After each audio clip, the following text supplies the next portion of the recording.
Let's talk about geofencing. So this one is, I don't know, this is a tough topic for me. I both really like geofencing, but I also argue against geofencing a ton. And I'll kind of talk through it.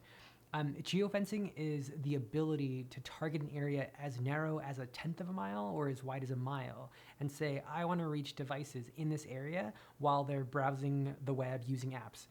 The reason we can do that is because when people are using a lot of apps, when you first download it, it'll ask you for permission to be able to track your location. Normally you'll be like, no, I don't want you to do that. But let's say it's the Yelp app, for example, and you want to be able to find a sushi restaurant near you. Yelp is going to be like, hey, can I just use your location so I don't have to keep asking you, regardless of where you are? You're like, sure, you can use my location while I'm on the app. Well, guess what? I'm not saying Yelp does this, but there's a lot of apps out there that take that location data, the GPS points on all the phones that have opted in, and they sell that information. And so it allows an advertiser like us to be able to say, okay, there's this private school in town, and I want you to be able to target any devices that we trigger are around that school during pickup and drop off times, right? There's usually like a row of SUVs picking up kids, and we know those parents are just on their phone twiddling their thumbs. Why not be able to serve ads to them if we know that's a private school that's in a super affluent neighborhood, for example? So geofencing allows us to do this.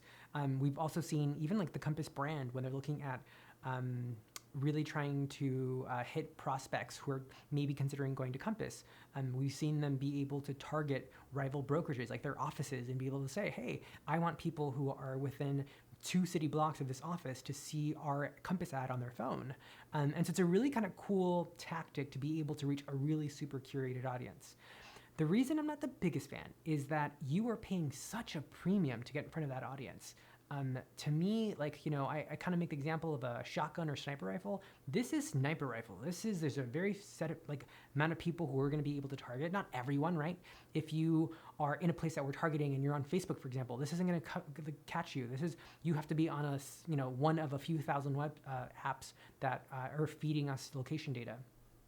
And so it doesn't hit everyone. It's a small portion of the people who are there. But the people who are there, the way these ads really stand out, if you can make them super, super local, super relevant. So an example of that is we had an agent in Santa Barbara, a new Amazon office opened, and that Amazon office was dedicated to people who were working on the Alexa project. Well, guess what? She ran an ad that said, Alexa, show me luxury properties. And if you clicked on it, it went back to like a collection with a bunch of her listings. And so if you're at the Amazon office and you see that ad, you're like, what? You click on it. Or she also targeted a film festival, and the ad was like modern film, modern homes, right? And so doing stuff like that, targeting like a festival, an event, and being able to have creative that ties to what's happening around people, it's a really clever way to get people to go, oh, that's interesting. So geofencing can be effective if you're going to go that extra mile of having creative that's super specific. In general, though, we find that agents just kind of want to say, hey, I want to be able to target the country club or the golf course, which works, but you're paying a premium for that. Where if you use another digital tactic, you could reach tens of thousands of people. Here we're targeting a few dozen. And so as long as you're okay with a very narrow set of curated amount of people seeing this, then it makes sense. Like, I know we've had agents in the past who've targeted private airports, right? And they're like, I don't care to reach 1,000 people. There are people who aren't really my type of client. But if I can reach a dozen people who are sitting on private aircraft at this private airport, like, man, that's my audience. I'm willing to pay for it. So that's the trade-off and the balance.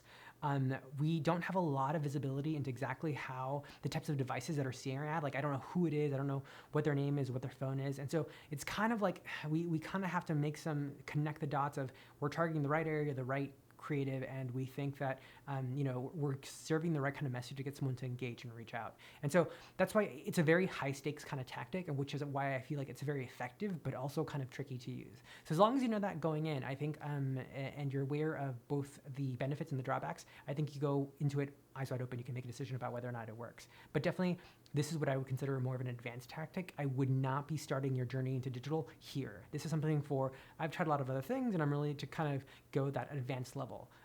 Then I'm comfortable with you trying it and seeing whether it's something that's really worth doing and if you see the results or not. But before then, I just don't think people are generally ready, and they end up dissatisfied. They're like, well, what do you mean I don't have more transparency? What do you mean I can't see more things? It's not really built for that. So I hope that's helpful. If you have any questions, though, let us know. We're here.